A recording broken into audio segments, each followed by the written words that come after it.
And see what we can do about finding some of your relatives. My name is Tricia Price Glenn, and I am the archivist for Edgefield County, South Carolina. We are fortunate to have many records in this facility, including coroner's reports.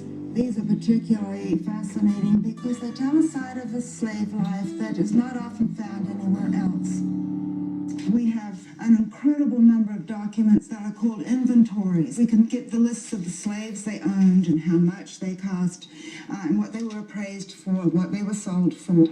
R.G.M. Donovan, who was a general when the Civil War started, he was one of our large slaveholders. In the 1870 census, apparently Jane, your great-great-great-grandmother, she was living as a servant at the Donovan home. If she was living at the Donovan home, and 5 years before that is when freedom came for the slaves, she may well have been there during slavery. R.G.M. Donovan married Ellen Brooks, the daughter of Whitfield Brooks, a very influential man here in this community, and he was a slave owner. I decided to look at his will and his estate package to see if I could find a woman by the name of Jane.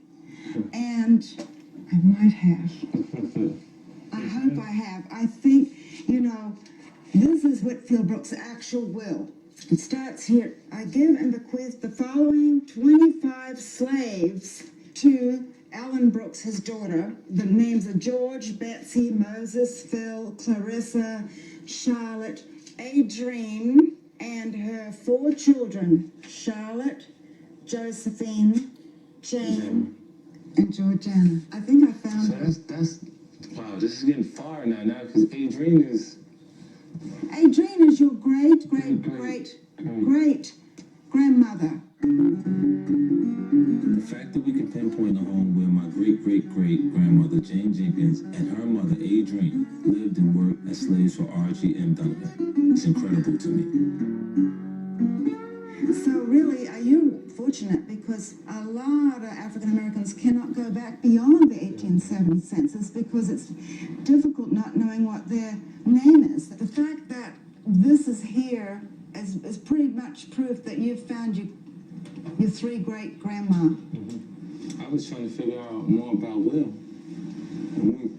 From his mama to his mother's mother. It's amazing, isn't it? Yeah. There were a lot of aspects of slavery that were brutal, and unlike Gloria, Gloria has been researching here. She's studying some of the more brutal side of slavery. The reason we're telling you both the good and the bad is people need to know. Mm.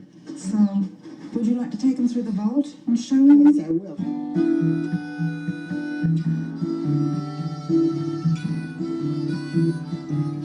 Edgefield is rather famous for not being kind to their slaves. In fact, that's how I got here. My ancestor was a slave born here.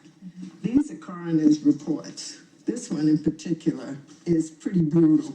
This was a slave named Stepney, and he was told he was sent out in the field to pick peas or something. And when he came back, he wanted him to do something else. And he didn't want to do it. So he tied him and he whipped him. And then he put a chain around his neck and locked it. And the other end of which was fastened to a pole in the yard where they cleaned hogs. And he left him out there and he died.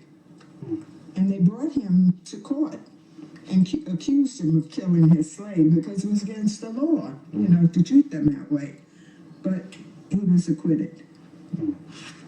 Many records like that, so you have to understand how it was for black people here. Really rough.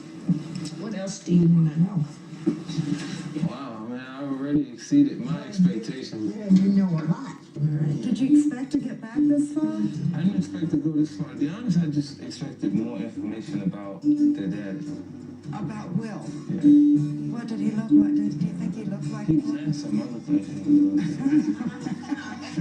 You got your good looks from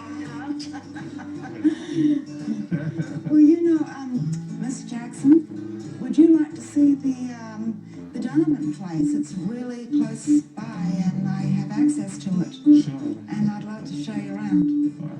All right. Well, let's do that, shall we? Sure. Okay. There's somebody I would like you to meet. Hello, come on in. Dr. Donovan, I would like you to meet Curtis Jackson. Curtis, nice to see you. Pleasure.